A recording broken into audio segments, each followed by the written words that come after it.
What's up, gang? Long time no see. So, everybody who got a finish, all 6 finishes got 50 grand tonight. Go ahead, John Morgan. Yeah. Well, I guess main event fallout, obviously, unfortunate. I guess we know it's illness. What can you tell us about what happened and just how everything unfolded? Yeah, halfway through the show, we found out that he was having stomach problems. He wanted to fight really bad, so Doc worked with him, tried to get some things taken care of before the fight. Didn't work out, and just had to pull him. These things happen. They don't know what was wrong with him. It was some kind of a stomach virus that hit him. Could have been from cutting weight. Who knows what it was, but it happened, and we're talking to these guys now about, do we do it in 2 weeks? What you don't want to do is have them cut weight again next week. So you give them a couple weeks, and God knows what's wrong with him. So we'll let him heal up and go from there. If not, do you have a backup plan for Ryan? Obviously, he was incredibly disappointed tonight. We talked to him briefly. If it would be nice if you could rebook that fight, like you said, in 2 weeks. If not, would you try to find him something else fast, or just 100%. kind of put him back in the rotation? Yeah, 100%. We'll get him. We'll get him taken care of and get it figured out. Nice. It's what we do. We got a pretty impressive main event anyway. Brendan Allen came in and made an absolute statement. I guess, what can you say about his performance, especially with what he did against the guy he did it against? 2-1 underdog. Took out a ranked guy and made 50 grand tonight. So yeah, he had a really good night. That guy's got nothing to be bummed out about. Good night for him. No question. Another one that was impressive, Tatiana Suarez. I'm just curious what you think about seeing her back. And first of all, just guess her performance tonight after that long away, how she looked tonight. She looked incredible, especially with the time off. Everybody knows how I feel about that much time off, plus the things that she battled personally, physically, and then to come back and not just, De La Rosa is badass. That's a legit comeback fight. She's big, she's strong, she's a good wrestler. Her ground game is awesome, she's a true fighter. She came in to beat Tatiana tonight, and once she got that choke on too, look how long she fought that choke. Impressive too. So this was a real fight for Tatiana coming back. So it just shows, where she really is. Plus she's shooting a HBO documentary right now, so you just couldn't have a better story than that. And the fact that she came in and fought somebody real, like a legit, really badass woman tonight. So big deal for her. Here's the interesting part. How do you look at it? And she won 50 grand. And she won 50 grand. Yeah. That'll help. So where do you kind of consider the position, right? Because she looked amazing before she had the time off, but that was at 115. She said she wins tonight at 125. So do you see that as like, hey, we see her as a top contender? Or do you feel like she's got to work her way up from 15 again? Like, how do you see her path? Yeah, I don't know. That's up to the media. We'll see where she ends up in the rankings, and get a couple more fights under her belt, and we'll see what happens. There's no doubt. She's one of the best in the world. There was a lot of talk on the internet and a lot of hype about her coming back tonight. A lot of people were excited to see her. See how she was going to handle, adversity again, and she came out looking awesome. I pulled her back into my room after the fight, and do you guys remember when she was on her back? She was on De La Rosa's back and literally didn't even put her hooks in, and De La Rosa was bent over, and it was almost like she was staying in the same position like her hooks were in. I was like, what the fuck was that? What were you doing? And she broke it down, telling me what she's doing. She's just incredibly talented. That's awesome. A couple outside tonight, I want to ask you, what can you tell us about the Ultimate Fighter, Conor McGregor? Big excitement. What can you tell us about what's happening so far? Yeah, it's been good.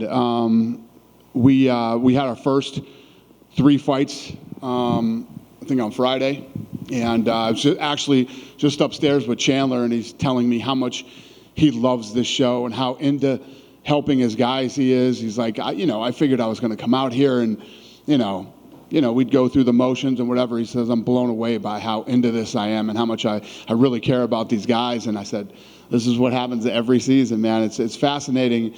Every year that we do this, first of all, different things happen every season, and the fact that these coaches become so invested in their guys. It's fun, man. It's good to be back. I love it. I'm going to Boston the week of St. Patty's Day and looking for a fight. It'd be the first time I've done that in a while. And then obviously I'm excited for the Contender Series to come back too. All these things that we do to find and build talent are a lot of fun. Last thing for me, I got to ask you about the big title fight coming up. Jon Jones is back. I just kind of what your early thoughts are and maybe what the early trends are for how successful this fight's going to be. Yeah, it's big. I mean, again, just like I told you in Perth, we had Perth. Last year we had a sellout every single event, right? Now, Perth, the Jon Jones fight, and Miami are all trending to be MSG-type gates. So it's a really good start to the beginning of the year. Hey, Dana. Yep. Just want your thoughts on Nurullo Aliyev. He kicked off the card tonight, the fighter from Tajikistan. There's a video that came out at 2:30 in the morning over there. There was a whole stadium just full of his fans. It seems like there's a whole country behind this guy. Is that someone that you would like to get behind? That's fun when that happens, man. I mean, when these guys come over here and fight in Vegas, and they come from these places all throughout Europe, and when that kind of stuff happens, it's fun, it's exciting, and yeah, I mean, I don't even know what to say other than it's cool to watch on social media when that stuff happens, or when they come home after a big win. It's cool to see. There was a report last week that the winner of Jon Jones versus Cyril Gane is going to fight Stipe next. I have no idea. I mean, we're heading into the week of the fight. I have no clue. Is there a backup fighter for the main event? Is there a backup fighter for the main event? Yes. We always have backups for those kind of fights. Can you reveal who that is? I'm not gonna say it, but yeah, we got a backup. And then finally for me, with the Contender Series and Tough coming back, are they going to run concurrently, or is? That's a good question. Or is Tough, or is the Contender Series going to go after Tough? That's a good question. I don't know the answer to that right now. What's the date that it's going to run? Yeah. And are they both going to be on Tuesday? Are they going to be back to back, or is it? That's a great question. That sounds like some shit we need to figure out, doesn't it? It's a great question. Thank you. All right. Hey, Dana. Hey. I don't think we saw you last weekend, but Erin Blanchfield seemed to get one of the year's biggest results so far, beating Jessica Andrade. I was just curious what you thought of her performance. Yeah, I was blown away. I mean, she looked incredible. She came out and first of all, let me start with this. Jessica Andrade taking that fight on short notice. She's an absolute stud, number one. And not to take anything away from Erin, she came out and did exactly what she needed to do. She went right after her. She wasn't afraid of her. She wasn't afraid of her power. She stood in the pocket, mixed it up with her, and went right after her. So, I mean, you couldn't ask for a bigger stud than Andrade to come out and do what she did, and you couldn't ask for a better badass performance by Erin. I mean, it's just, when you think about how that stuff works, and you gotta put yourself in Erin's mind, right? Mindset. Most of these kids, they focus. We've seen it in the past with big time fighters, not just fucking people that are on the undercard or whatever. Big time fighters. Erin's coming into her first main event, right? And her opponent falls out. That's a total mind fuck to begin with. Okay. Then you tell her, oh, it's Jessica Andrade, right? So you think about how mentally tough and mentally stable somebody has to be the week leading into a fight, and that all happens to her. Then she walks into this place like a gangster and goes right after Andrade. I mean, it literally doesn't get the storyline doesn't get any better than that. And it shows you who Erin really is and what she's made of and what she's capable of. She got a big boost in the rankings. How far away is she from a title shot? Yeah, I mean, she put herself, you go in and you beat somebody like Andrade, a lot of questions about people. And the way that you answer those questions is in who you fight and how you handle yourself and how, I mean, you call them tests. Could she have scored any higher on her test than she did? No, she showed the world where she's at and what she's capable of, and yeah, she's probably really close. In recent years, we've seen like world MMA kind of maybe overtake American MMA with pockets coming up like Russia and the UK and Australia and New Zealand. But what does it say about the future of American MMA when you've got Aaron Blanchfield right there, almost for a title shot, looking like a gangster, like you said, and Bo Nickel as well coming through, making his debut next weekend? How bright is the future for American MMA? Yeah, it's funny because every year I sit up here in front of you guys and say, you know, oh, wait till next year, or wait till next year, or wait till next year, and it literally always becomes true. If you look at where the sport is headed right now and the amount of talent globally, and, you know, we have 2 Mexican-born champions now, which, you know, I've been working at for years. And now we're opening the PI down there, which is going to take it to a whole nother level. And again, all these other parts of the world that you mentioned. It's funny because to us, the people that are in it every day, the UFC seems so massive. This thing's only like, you know, 30 years old, but realistically, when me and the Fertittas started, you know, we're like 22 years old.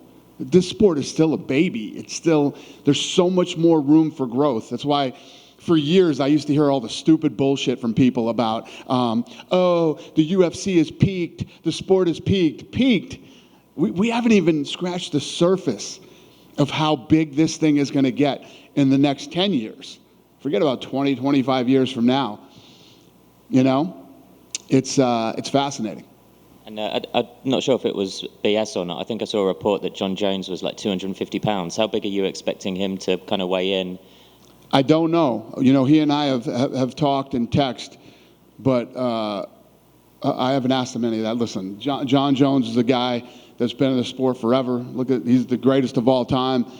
You know, he's done the move up to heavyweight the right way. He's taken his time and, you know, just didn't pack on a bunch of weight, you know, in a short amount of time. This has been years in the making, so he knows what he's doing. For sure. Thanks, Dana. Thank you. Dana, I can't remember if we've heard from you after the Makhachev-Volkanovski fight, what your thoughts on that were, and is a rematch possibly in the works on that one? You know what my thoughts are on that? When you make a super fight, could you possibly have a better fucking result than we did on that fight, right? When the entire world is arguing over who won, that's a super fight, and it delivers, right? The only thing that could possibly be better than that is the guy who's fighting for the interim title comes out looking incredible too. So now you got Yair versus Volkanovski, right? We'll see what happens with Islam and where he ends up fighting next. You have to do Yair. You have to do that fight. I mean, the guy came out and absolutely dominated a stud that night. And then you have the rematch after they both fight again. Makes sense. You could not have a better result. Makes sense. So definitely Yair first, not before giving Volk. I mean, listen, I don't know. We didn't make any fights yet. Yeah. There are a lot of different things that play out in making these fights. You know, timing, injuries, personal stuff, whatever it might be. But yeah, to me, the fight that makes sense is you make Yair versus Volkanovski, Islam versus somebody whenever that happens, and then you do the rematch. So much talk is about next week is just Jones and Guns. I feel like a lot of people are overlooking Shevchenko fighting Grasso. Right. What are your thoughts on that fight, and what do you expect out of that one? I agree. These things happen sometimes. But what also makes the fight so exciting and so big is the actual card. The card is stacked with great fights. This isn't just Jones and Cyril. People are just excited because Jones is coming back. But yeah, the whole card is badass, and obviously Valentina versus Grasso is an incredible card. And if Valentina beats her, I mean, it's just like this woman is absolutely amazing, and she's so sweet, talented, and so low key. She doesn't get the attention she deserves all the time. But this time we actually made 2 posters. There's the Jon Jones poster, and then there's the Valentina poster. So she deserves her own poster. Yeah. Going back to Tough, there was a lot of talk going into before this started. People were saying that Conor when he made the jump, he brought 3 guys with him, and he replaced 3 guys that were on the card or already decided. Can you clear up what that story's all about? I have no idea. Who gives a shit? Just glad he's back, right? Huh? Just glad No, it's not even that. It's like these stories that come out of these things, fuck, what did I hear? Heard something earlier tonight too. It's like, this stuff is, when we're working on all this stuff, you know what I mean? And you're trying to get guys to commit to coach and, you know, to do the coaching commitment, especially when you live in Ireland. You know what I mean? Yeah, Conor's going to get some things that he wants. Nobody lost an opportunity here. If there were guys that were booked to do that, we'll do something with them. You know, it's not just like, hey, see you later, pal. Good luck to you. You know, have a good life. We'll figure it out. We'll take care of these guys. And last one on Tough. I know you're always, this has been your baby until the Contender Series came around. Are you the kind, do you watch the show as it's going so you can kind of feel as it's going, or do you like to wait until it's sort of already in post-production so you can discover it like the rest of us? You talking about The Ultimate Fighter? The Ultimate Fighter. Yeah. So what happens with The Ultimate Fighter is as it's being edited, they shoot the episodes over to me, and I watch the episodes when they're done to see if I have any edits to make on it or changes that I want. And I mean, that's what we do with basically everything that goes out of this building or the building next door. I approve before it goes out. I literally watch everything from promos to, you know, the 30th anniversary stuff, fight lore, stuff that goes on Fight Pass, everything that goes on here, I watch before it goes out. Have you seen, you know, obviously the Tough, one of the great things about it is that the characters that show themselves, the personalities. Have you seen anything already that leads that we're going to see some great personalities come out of this season? 100%. I mean, at the fights that happened here the other day, there was a lot of cool shit that happened. Yeah, I love it. The one thing about this show that continues to make it relevant is the best always rise to the top, you know? And even the format on Power Slap right now, the same thing is happening. Me and Craig Pelagian did the Ultimate Surfer show, and the guy who won the show won the World Open of Surfing. The guy won. He beat all the fucking best surfers in the world in that competition. This formula works no matter how you do it. That kind of makes me, there's an event, I believe, that's happening the same night as a Power Slap that's in the future, I believe, unless I'm wrong. How is that going to work out? Is the UFC going to finish before Power Slap, or are you guys going to run that concurrently? Yeah, the UFC will finish, and then Power Slap will begin. The UFC fight's over at the Virgin, and then the Power Slap fight is here. Thanks, Dana. Thank you. Hey, Dana. Hey, buddy. Just one question for me. We really kind of needed a breakout star in Canada since GSP coming. Mike Malott wins on the Contender Series. He's 2-0 in the UFC. What were your thoughts on his performance? And are we going to see the UFC come to Canada this year? Yes, and yes. Obviously huge to have, you know, rising stars that are Canadian and guys that are actually legit and can really fight. And there's no doubt both of those guys that fought tonight are. Malott looked incredible. And yes, we're working on getting back to Canada ASAP. This is going to be the year that, you know, the whole COVID thing, it's going to take us a few years to get back and hit every place that we need to hit. But the great part of it is that all these places are chomping at the bit to get a UFC event back there. And Canada is and always has been a very important market to us. So we're working on it. Yeah, we'll be there soon. Good? Have a great weekend, you guys.